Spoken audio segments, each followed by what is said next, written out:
नमो बुद्धाय, नमो धम्माय, नमो संघाय. सर्वांचे स्वागत आहे आपल्या बुद्धा मोटिवेशनल स्टोरी चॅनलवर.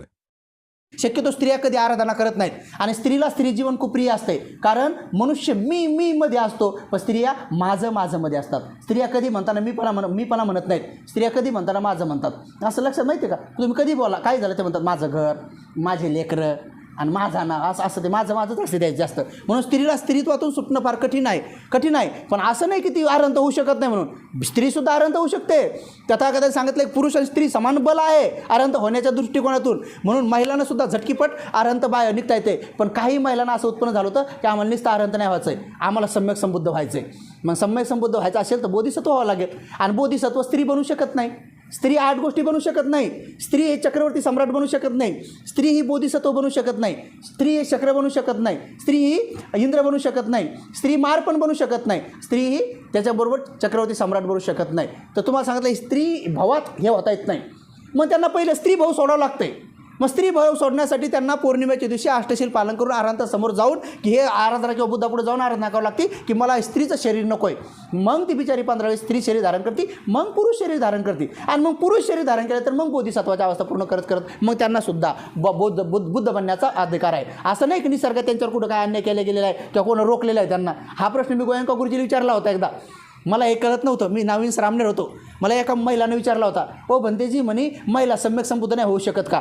तर म्हटलं काय माहिती होऊ शकतात की नाही, आजपर्यंत तर नाही पाहिलं. तुम्ही पाहिलं का आतापर्यंत एखादी सम्यक संबुद्ध महिला होऊन गेली म्हणून? बघा, तन्नंकर दीपंकर तन्नंकरो महावीरो दीपंकरो महायसो सर्णंकरो जितेंद्र कौंडण्य जनपामुखो मंगलो पुरुषासो असं करत गौतम शाक्यपुंडव गौतमापर्यंत जे आहेत सगळे पुरुषच आहेत. स्त्रियांचं नाव कुठे पाहिलं का आपण? याचा अर्थ असं नाही की भगवान स्त्रियांचे द्वेष करणारे होते का होते. निसर्गाचा नियम आहे हा, स्त्रीला बंदी नाही होण्याची. ती बिचारी होऊ शकते तिकडे त्यांना जाऊन. पण तुम्ही आजपर्यंत ऐकलं का चक्रवर्ती सम्राट एखादी महिला झाली म्हणून, चक्रवर्ती सम्राट झाली म्हणून? नाही ना. तुम्ही पाहिलं का मार झाली म्हणून? समजा मार कन्या झाल्या, रती आरती विरती झाल्या, परंतु मार नाही झाल्या. शक्र देवराज तुम्ही ऐकलं का की एखादी स्त्री शक्र देवराज झाली म्हणून? बरं, इंद्र देवराज झाली म्हणून आज तुम्ही ऐकलं कधी? नाही झालं. त्यामुळं तथागताने एक क्लिअर केलेलं आहे की निसर्गाची ही सिस्टीम आहे. जसं उदाहरणार्थ तुम्ही बघा, झाडाचे पानं हिरवे होतात तर काही दिवसांनी पिवळे होतात. मग आता याच्यावर चिंतन करा बरं, पिवळेच का होतात? काय कारण आहे? हे प्रश्न विचारले तथागताला, याचे उत्तर दिले तथागतांनी, याचे उत्तरसुद्धा दिले. तथागत काय सोडलं नाही संसारात तथागत. आणि पुन्हा बघा, झाडाचे पान पिवळे होतात आणि पिवळे होण्यानंतर पडून जातात. बघा, हिरवे होणे, पिवळे होणे, पडून जाणे आणि पडल्यानंतर डबल पानं येणे, आहे का नाही? मग याला अनित्य म्हणतात. पण अनित्यामध्ये काय? पिवळे होणे, पडणे, हिरवे होणे, पडणे. मग असं करत एक दिवस काय होते, झाडच जात आहे पडून. आता झाडं, आता पाण्याचा काही प्रश्न नाही त्यात, आता झाडच गेलं पडून. पण झाड पडलं, पण त्या झाडामध्ये जे मूळ RNA DNA जे बीज होते ते पृथ्वीवर आतापर्यंत किती ठिकाणी पडलेत.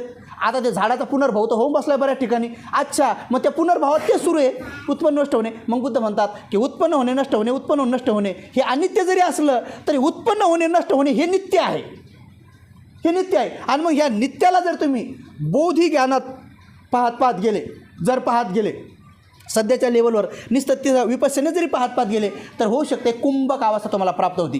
ही गोष्ट मी अधिकारपणे सांगू शकतो, कारण यासाठी सांगू शकतो की मला हे पहिल्या ध्यानामध्ये ज्यावेळेस माझं पहिलं शिबिर होतं त्या टायमात पहिल्या शिबिरात मला कळालं की कुंभक अवस्थेमध्ये जर तुम्ही समतेनं पाहत गेले, समतेमध्ये जर तुम्ही समानतेनं पाहत गेले की तुम्ही कुंभक अवस्थेपर्यंत जाता. कुंभक अवस्थेमध्ये गेलं तर त्याचा श्वास पण नाही राहत. खरं आहे ते, खोटं नाही, काय खोटं नाही. असं बळच दाबताना बरं नाही तर माणूस मरण, श्वास नाही म्हणलं मरण मग त्याची म्हणले श्वासाची काय गरज नाही, दाबलं मरून जाते माणूस, तसं काय गरज नाही. हे समापती ध्यान भिक्षू लोकांना माहीत असते. समापती ध्यान 7 दिवसपर्यंत श्वास राहत नाही, त्याचं समापती ध्यान येते. समापती ध्यान कुंभक अवस्था किती भयान असते. म्हणून ह्या स्टेजच्या स्टेप बाय स्टेपच्या गोष्टी आहेत. मग जेव्हा हे जिथं सगळे इंद्रिय तुमचे बंद होऊन जातात, तिथं लोकीय अवस्था थांबून जाते, तिथं लोकोत्तर अवस्था सुरू होऊन जाते. आणि लोकोत्तर अवस्था कोणाकडे असते? अरहंत, पचक बुद्ध आणि सम्यक संबुद्ध. म्हणून सम्यक संबुद्धाचे धातू, पंचउपादान स्कंद आपल्यासारखे तन्नायुक्त किंवा अविद्येने असतात असं गृहीत नाही धरायचं कधी. त्यामुळं त्यांच्या चक्षुनं पाहिलं बी तरी त्यांच्याकडे तन्नाविरहित चित्त असते. त्याच्यामुळे त्यांनी पाहिलेलं रूप जे असते तर आपण पाहताना स्त्रीचं आपल्याला काय दिसतंय? एक तर सौंदर्य दिसतंय, नाही तर कुरूपणा दिसतो. पण अरहंताने पाहिल्यानंतर त्यांना काय दिसतात? पंच उपादान स्कंद दिसतात. त्यामुळे पंच उपादान स्कंदाला समजा आता तुम्हाला एखादी स्त्री दिसली आणि त्या स्त्रीचे कान नाक डोळे नाही दिसले, डायरेक्ट काय दिसला? हाडाचा सापळा दिसला, तर मग द्वेष उत्पन्न होणार नाही का? आता बघा, बाहेरचं सौंदर्य दिसलं म्हणून आपण म्हणतो की सुंदर आहे, आणि हाडाचा सापळा दिसला तर द्वेष. बरं मला सांगा, आपण फोटो काढतो DPवर काय ठेवतो? चेहरा ठेवतो की नाही? मला सांगा, चेहरा ठेवायचा नाही, एक दिवस नाकातला शेंबूडच ठेवायचा फोटोवर. हां हां हां हां आणि ते कोणी काय म्हणलं, ओ काय ठेवलं हे, तर म्हणायचं बा नाक माझं आणि शेंबूडं माझा. तर माझं नाक दिसलं तर तुम्हाला बरं वाटलं, माझा शेंबूड पाहून तुम्हाला काहून असं वाईट वाटलं? बरं शेंबूड कोणाचं आहे? शेंबूड आपलाच आहे की नाही? बरं हे का कोणाचं उसणं आणलं आहे का आपण? नाही. मग मला सांगा, हे एवढं डोकं आपलं, त्याच्या आतलं बी आपलंच पाहिजे की नाही? मग हे बाहेरचं दाखवल्यावर किती बरं वाटतंय? लगे आपल्याला मेसेजच येतात, क्यूट आहे का नाही, शूट आहे का नाही, लगे आहे का नाही, नाईस, ब्युटिफुल, स्मार्ट. काय करायचं, एक दिवस हे कानमूळ हे नाकातलं मळ, हे बेडके आणि हे सगळंच एकदा एका जागी काढायचं. आणि असं डीपीवर ठेवून द्यायचं. डीपीवर ठेवल्यानंतर पाहू बरं कोण म्हणते क्यूट. पाहू बरं, एखादे जर श्रोता पण आराध्य असले ना, तर मग ते तुम्हाला रिप्लाय देतील. 1,00,000-2 लाखात एखादा रिप्लाय आला ते म्हणतील क्यूट. कोण म्हणून माहिती की, कारण तर ते म्हणतील की आता तुला समजलं बेटी, आता तुला समजलं बेटा, हे सत्य स्वरूप समजलं. आपलेच आहेत का नाही? बरं हे बरं समजा असं तोंड फोटो काढला तर बरं वाटतंय, पण लहान लेकरायचं जर तोंड जरी उघडं असलं, दात बाहेर असले ना, तर घरचे लोक म्हणते काय फोटो काढणार आहे, दात बाहेरच येत ना, डबल काढ म्हणतात. म्हणजे आपले असून दिसू दे वाटत नाही, आपल्याला दिसू दे वाटत नाही का नाही? आपले दात जरी दिसले फोटोत तरी आपण नाही म्हणतो, ते फोटो बरोबर नाही आला म्हणतो, आहे का नाही? साधा चिपड जरी असलं म्हणतो चिपड काढ. किंवा फोटो काढता दिसतं डोळे जर लागले आपले तर आपण म्हणतो बरोबर नाही आले आपलेच. अहो आपलं एक दिवस हे बाहेरचं सगळं शरीर द्यायचं सोडून आणि आतलं सगळंच मटेरियल काढायचं, त्याचा फोटो काढायचा. हे आतडे बितडे काढायचे बाहेर, आईकडे आतडे काढायचे बाहेर, थोडी लघवी बी, थोडी विष्ठा बी, ती हे सगळंच बाहेर काढायचं. हे रक्त आणि त्याचा फोटो काढायचा आणि त्याच्या खाली लिहायचं लाव. समजा माझं आता समजा माझा हे चेहरा दाखवायचा पहिला, एक ज्ञानरक्षित, आणि त्याच्यानंतर हे सगळं बाजूला ठेवायचं आणि मग म्हणायचं ज्ञानरक्षित. आता सांगा लोक कोणत्या ज्ञानरक्षितला पाहिजेत, ह्या पाहिजेत का त्या पाहिजेत? आणि मग म्हणायचं की ज्ञानरक्षित भंतीचं प्रवचन आहे, कोणत्या? ह्या अलकडच्या नाही, पलकडच्या, अलकडच्या. भाऊ बरं किती लोक येतील, नको बाबा म्हणतील, ते तुम्ही जा, कोण कोण ऐकत यायचं, या ज्ञानरक्षितचं प्रवचन असं तर आम्ही ऐकतो. म्हणजे लोक कसे आहेत, अज्ञान, याला अविद्या पच्चय संखार पच्चय विज्ञान आणि विज्ञान पच्चय नामरूप. ते जे विज्ञान आहे म्हणजे जीवनभराचं आपलं अगोदर करून ठेवलं, हे दोन्ही एकमेकाला भेटते. मरताक्षणी ते विज्ञान असते आणि म्हणून मग आपण एक तांडाशयात येतो, गर्भाशयात येतो, मुळाशयात येतो, भाव आपोपातिक भावात येतो, म्हणून आपला भाव होतो. आणि मग काय म्हणतात तिथं, नामरूप पच्चय सडा येतं. मग झाली प्रक्रिया सुरू. एकदा गर्भाशयात आलं की मग 6 इंद्रिय मिळणं सुरू होऊन जातात. मग सडा येतं, मग पच्चय फस्स, मग गर्भाशयात 6 इंद्रियाला स्पर्श होतोच. या शरीराला स्पर्श होतो पोटठब्बचा, या डोळ्याला होतो रूपाचा, कानाला शब्दाचा, नाकाला गंधाचा, जिभेला रसाचा आणि मनाला विचाराचा. मग फस्स पच्चय वेदना, मग ते स्पर्श झाला की वेदना उत्पन्न होऊन जातात. आपल्या वेदना कोणत्या आहेत? तन्माच्या. बुद्धत्वाच्या कोणत्या होत्या? तर बोधिनिताच्या, अविद्या, आपल्या अभिज्ञाच्या होत्या. त्यांना अभिज्ञा प्राप्त होती ना, दिव्य चक्षु, दिव्य स्रोत, हे सगळं पुब्यानुसूतीचं ज्ञान, प्रतिसमुद्र सिद्धांत, कम्म सिद्धांत, ते सगळं माहीत होऊन जातं त्यांना. ते त्या अभिज्ञा प्राप्त होऊन जातात. आपल्याला त्या नाही प्राप्त होत, आपल्या इकडच्याच प्राप्त होऊन जातात. आणि मग काय होतं, फस्स पच्चय वेदना, आणि वेदना पच्चय तन्ना, विपसना केली नाही त्यामुळे आपोआप काय होतं, तृष्णा होत जाते. आणि तृष्णा होत झाली की मग पुढचा जन्म असे किती रडून समुद्र कमी पडते एवढे वेळेस झालेत. आता पुढं आणखी किती होतं काय माहीत, पण बरं झालं बाबासाहेबांची पुण्य आहे, कमीत कमी आपल्याला ऐकायला मिळू लागलं. ऐकता तरी तुमचं मन उत्पन्न होईल का नाही, कमीत कमी हो गड्या खरंच मुक्त झालं पाहिजे, हे नको, हे लंब प्रक्रिया झाली आहे का नाही. मग काही राहूनच जातं आहे, नाही ह्या जन्मात नाही झालं, पुढच्या जन्मात होईल मी, आता राहिलं जे राहिले ते आहे का नाही. कोणाकोणाला वाटतंच, म्हणजे अजून आहेच कोणाकोणाची इच्छा आहे का नाही. त्यालाच म्हटलंय विभवतांना, ही आहे कामतांना, ती आहे विभवतांना. आणि पुढं काय आहे, पुढं त्याच्या पुढे मी सांगितलंय कामतांना, भवतांना, सॉरी ती भवतांना, त्याच्या पुढची विभवतांना आहे. तिने अडकलो आपण. पण बुद्ध अरहंत पचक बुद्ध त्यांच्या मात्र बोधी तरंग तसे नसतात. आणि म्हणून ते काय करतात, ते ह्या 6 इंद्रियाला बी काय करतात, संवेदनेच्या रूपाने नाही पाहत, वेदने नाही पाहत, त्यांना नाही पाहत, ते काय करतात, पन्या.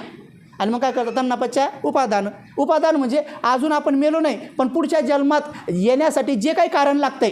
उपादान म्हणजे काय, समजा आंब्याला लागला फुलुरा, तर फुलुरा हा उपादान नाही. नंतर आले बारीक आंबे, ते बारीक आंबे म्हणजे उपादान नाही. आता ते आंबे झाले कोई जोगे, समजा खारा जोगे, लोणचं करायजोगे, तर ते आंबेसुद्धा उपादान नाही. पण त्या आंब्याचा एक आंबा पिकला, पाडायला लागला. आता बाकीचे कच्चे आंबे जर तोडले तर आता रस तुम्ही काढून घ्या आणि त्यातली कोय आता लावली तर नवीन आंबा तयार होतो. तर ती कोय जी आहे ना त्याला म्हणतात उपादान म्हणजे अजून पुढचा जन्म झाला नाही तर उपप्राचार्य, म्हणजे हे प्राचार्य नसले की ते सही करतात, उपसचिव आहे का नाही. म्हणजे हे नसले तर ते तसं, हे शरीर नसलं तर आपल्याकडून जे कर्म होऊन बसलेत उपादानाचे ते पुढचा जन्म मिळवून देतात आपल्याला. समजलं तुम्हाला. ज्याचे राग द्वेष मोह शिल्लक आले उपादान, आणि उपादान पच्चय भव, उपादानाचा नियम आहे की ते भाऊ बनतंय, भाऊ म्हणजे गर्भाशयातलं बीज बनतंय, आणि भव पच्चय जाती मग जन्म होऊन जातो. आणि जाती पच्चय जरा मरण, मग म्हातारा होणं, रोग होणं, मग तिने पुढं सांगितलं रडणं क्रदन करणं काय होतं, हे सगळं तयार होऊन जातं. आणि या सगळ्या गोष्टीतून सुटायचं असेल तर काय गोष्ट आहे, तर हेच आहे वेदना पच्चया तन्ना. जे वेदना असतात ना त्याला तृष्णा न होऊ द्यांचा, त्याला पन्या होऊ द्या. द्या. म्हणून डोळे उघडे ठेवून का होत नाही, चालताना चालत आहे, बसताना बसत आहे, खाताना खात आहे, पिताना पित आहे, केवळ मात्र ती कृती करत आहे एवढंच पहा. तिच्यामध्ये मी आणि माझं लावू नका. हे जर तुम्ही शिकलात तर निश्चित स्वरूपामध्ये याच जन्मात आपल्याला अनेक भाव आपले काटले जातात आणि अनेक भाव काटल्यानंतर आपल्याला चुल्ल श्रोतापन्न किंवा श्रोतापन्नाचा साक्षात्कार होतो. मग माहीत होऊन जातं की आता उकिरडा एवढाच आहे, आता 10-12 गाड्या लावल्या तर मग हे एक दिवसभरामध्ये माझा उकिरडा शेतात जाऊ शकतो आणि मग मला हे घाण खाली होऊ शकते. तसं आपल्याला कळू शकते की 7च जन्म लागतील आता जास्तीत जास्त मी मुक्त होईल. मग 6 जन्म, मग 5, मग कोणाकोणाला वाटते की ना आता एका जन्मात मुक्त होईल. आणि मग एका जन्मात मुक्त झालं असं कळलं त्या माणसाचा चेहरा मग प्रसन्न होतो, मग टवटवीत होतो. मग त्यांना कुठे ब्युटी पार्लरमध्ये जायची गरज पडत नाही, मग त्यांना मेकअप करण्याची गरज पडत नाही, मग त्यांना काहीच करणार. मग त्यांचा चेहरा नेहमी प्रसन्न असतो. आणि ज्यांचा तृष्णानं भरला असतो मग त्यांचं मेकअप करा, काही करा, आंघोळ केल्यावर मी पोतारल्यासारखंच वाटतं. मग पोतारल्याच काय 12 वाजले 12:30 वाजले आहे का नाही. मग असे लोक अप्रसन्न दिसतात, पण दुसरीकडे धम्ममार्गावर चालले लोक प्रसन्न दिसतात. आणि म्हणून तुम्ही असे सगळे प्रसन्न व्हावे. मृत नातेवाईकसुद्धा आपले प्रसन्न मार्गावर उत्पन्न व्हावे आणि अंतिमतः जिथं दुःख नावाचा लवलेश नाही अशा निब्बाणासाठी सत्कर्म सहायकारी व्हावे. म्हणून आजचं तुमचं दानपुण्य, संघदान पुण्य हे आपल्या ज्ञातिगणासाठी, उपस्थितासाठी आणि जे इथं उपस्थित नाही अशा सर्वांसाठी, जे लोक आपल्या पिढ्यानपिढ्या कुल वंश परंपरेने जुटलेले आहेत त्या सगळ्यांसाठी सहायकारी हो. सर्वांचं मंगल हो, सर्वांचं कल्याण हो आणि सर्वांना भगवंताच्या बोधी ज्ञानातलं फक्त चक्षुंग उत्पादी फक्त एवढं सांगितलं मी तुम्हाला. जेव्हा कधी आपल्याला वेळ प्रसंग भेटला किंवा मला व्हिडिओ बनवता आल्या तर निश्चित स्वरूपात त्या बनवून टाकीन. आपण तुम्ही ते बघा. मला असं वाटतं मागच्या वर्षी इथंच एक दिलेलं प्रवचन भदे जे चॅनलवर सर्वात जास्त मला वाटतं 4 लाख लोकांनी जवळजवळ ते पाहिलं. एक छोटंसं आता हेवी प्रवचन आज टाकून मला वाटतं जे समजदार लोक आहेत ज्यांच्यापर्यंत सुंदरसं जाईल आणि सगळ्यांना याचा नक्कीच लाभ होईल आणि बाबाला त्यांना तर अधिक जास्त लाभ होईल. तर सर्वांचं मंगल हो, सर्वांचं कल्याण हो, सर्वजण सुखी हो, सुखी हो, सुखी. साधु साधु साधु बुद्धं नमामि धम्मं नमामि संघं नमामि